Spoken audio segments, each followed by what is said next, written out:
абсолютным чемпионом Санкт-Петербурга Ленобласти становится Александр Кадзаев, номер 98. После Странони, после Питера было так сложновато. Мне после каждого турнира я тяжело отхожу. Тяжело почему? Потому что там же все же обезвоживание, плюс еще ужимаешься, там углеводы урезаешь. Ну, многие, свои, как говорится, свои секреты у каждого. И пару дней мне очень тяжело.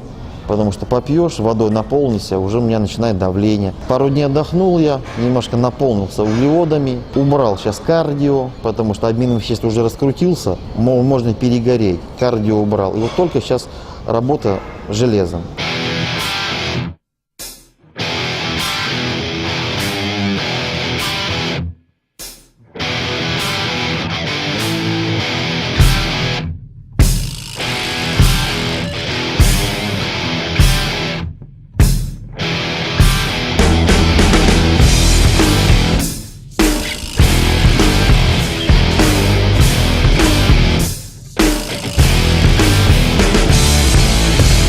На самом деле подготовку думал, что будет попроще.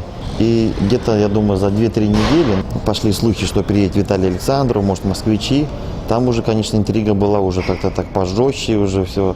В основном больше масло в вагон подливал, говорю, Виталий Александров. Последний раз с ним выступал в 2005 году на железном мире. Он очень сильный спортсмен, у него есть очень много сильных сторон, произволка хотя бы ионная.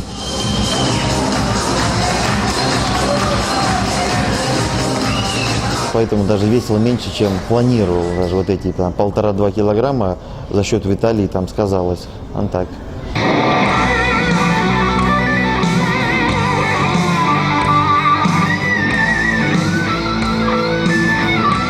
Я каждое соревнование записываю и анализирую.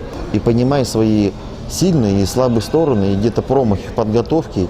И некоторые промахи в этой подготовке я учел для себя, что мне надо было, что не надо было. И я думаю, что пожестче и покачественнее я смогу быть на Атлетик Альянс. Буду стараться, по крайней мере. Я знаю, что для этого нужно сделать.